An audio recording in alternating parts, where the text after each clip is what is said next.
So with the brand new success of Spider-Man No Way Home, we have a new wave of articles and directors coming out and saying, these movies are so good, like why are these so successful? And I'm so tired because it seems like they just don't get it. So of course the new big personality in the cinema industry to come out against the superhero movies is Ridley Scott. I don't know if you know this, but on 2021, Ridley Scott released this movie called The Last Duel, and it had people like Matt Damon and Ben Affleck and Adam Driver in it, so it had like a really good cast, and you say, well, it's Ridley Scott, so this movie should have made bank, right? But sadly, this movie did not did great. It had a budget of $100 million, and it only made $30.6 million. So this movie lost $70 million. I can understand Ridley Scott's frustration because, he's Ridley Scott. He's used to being really successful. And I mean, $30 million in the box office, it's pretty successful, but I understand where he's coming from. So obviously Ridley Scott was kind of, he was kind of disappointed that his movie didn't make the money back. And of course, this had to be, right, superhero movies' fault. So Ridley Scott said that superhero movies are basically fucking boring as shit. And this is not me paraphrasing, this is a direct quote of what he said. And of course, Ridley Scott continues saying, I got off the rail, but I mean, come on. They are mostly saved by special effects, and that's becoming boring for everyone who works with special effects if you've got the money. And I really need to say this before, I love Ridley Scott, I love his work, but it's just getting old that these people kept looking down at superhero movies because they just don't agree with them. And what irks me the wrong way, and when I say that these guys just don't get it, is that they keep looking down at the superhero movies when these movies keep making bank. And no, it's not because the audience is stupid and they don't appreciate cinema like they did before. And because another article that really called my attention was box office experts try to solve the mystery of why Spider-Man No Way Home made so much money. And this is where it gets tiring because these industry people should already know what's happening, and it's literally it's a build-up of a decade. The cinematic universe have been here for 10 years. It has been a whole decade building up characters and movies. These industry people should know better, and it seems like they are just throwing all the time these comments about the Marvel Cinematic Universe and superhero movies because they're just petty and maybe a little bit bitter, that their movies aren't doing as great while these movies are making nearly billions of dollars in the box office. Because people like Ridley Scott and Martin Scorsese and all of them are saying that these movies are boring and not good because of the cinematic language. And I can really agree on that. There's a lot of plot holes in the movies. There's no interesting cinematography in the movies, and I can agree on that. It's really plain, it's really simple, it's just there to show you what's happening. And they're not trying something interesting, but I don't think that means that these movies are bad. Because what's interesting about the cinematic universe and why they are doing so good is because of the characters, because there is no mystery as of why Spider-Man is doing so good at the box office. This is not a mystery. I'm sorry, but if the general audience were to be so stupid and they were to just swallow everything superhero movie-esque, the Eternals, that it's a Marvel movie, would have done so much better. The DC Universe would have done much better than it actually did. Like the DC Universe movie, whatever it was, it's dead now. The mystery of why the MCU universe have done so well for the last 10 years is because it was a build-up of characters. The only Marvel movie that right now is doing amazingly are the movies that are continuing with the characters that we have seen for years now. A lot of Marvel fans have been saying how it took 6 movies to finally cover Spider-Man origin story. 6 movies. Like Spider-Man appeared for the first time in Civil War, and he was like a really wanted character because he is very important in the comics, so people were really excited to finally see him beyond the movies. Because I also think that these people are not considering the fact that the Marvel comics have been there since ages, so these characters are already known and loved. So it's really excited to go and watch them on the big screen. And Marvel has done a really great job at creating characters. We can say that maybe, the cinematography can be very plain.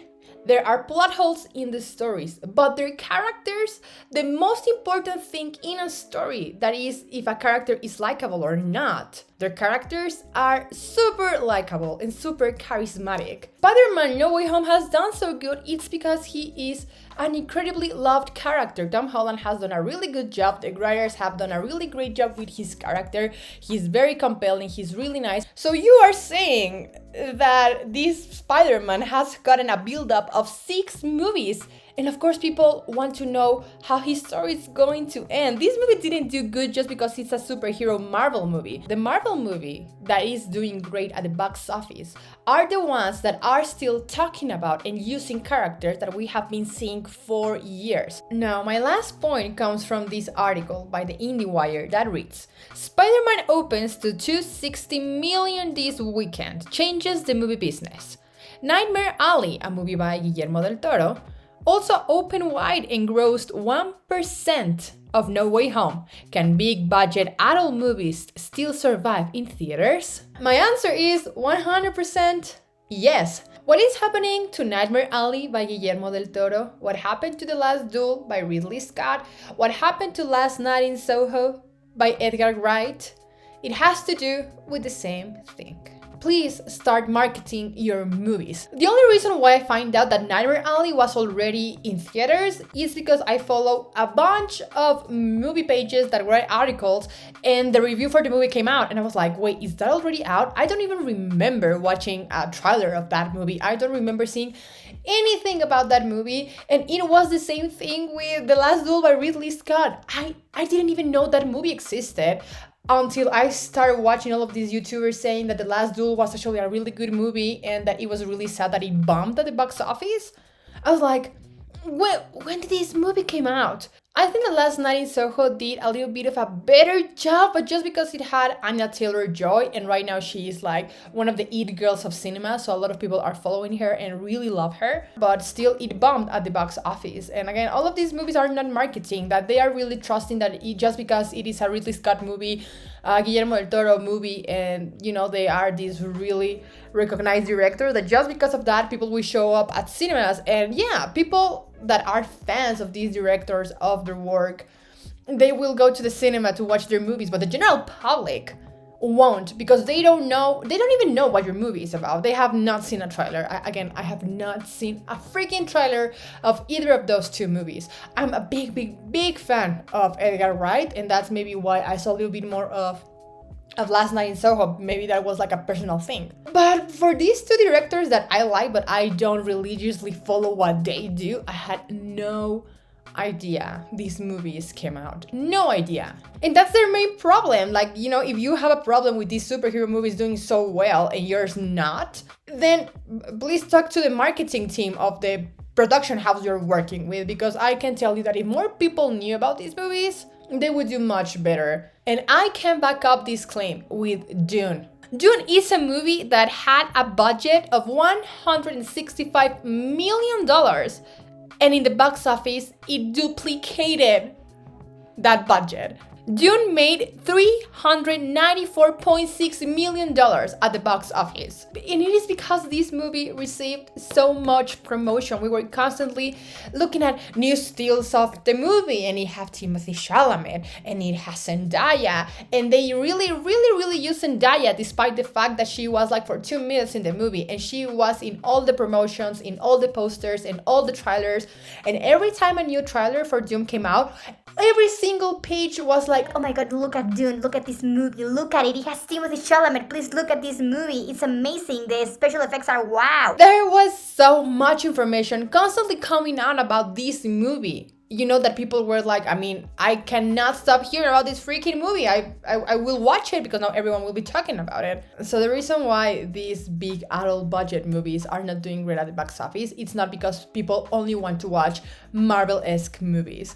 That's not the case. The case is that people have no idea these movies are being made. So if you're willing to invest $100 million in the budget of the movie, maybe, just maybe, you should take like a million, maybe 2 million of that budget and put it into marketing the movie. Nowadays, being Ridley Scott or Guillermo del Toro or whoever, it's not enough to bring people out of their homes. You really need to give a reason to people to watch your movie. There's so much content nowadays everywhere available, literally on your computer, that you really need to do a good job at promoting your movie and telling people why this is an interesting, fun movie or whatever it is. And I feel like these people are just not doing it, and that's nobody's fault but the production house. So, yep. That was my little rant about the cinema community and what is currently happening in that. Because I really think that not everything needs to be a lesson. Not everything needs to be this fucking masterpiece perfect. Sometimes people just want to have fun. But that was that. That was my little rant. Thank you so much for watching. I'll see you on the next one.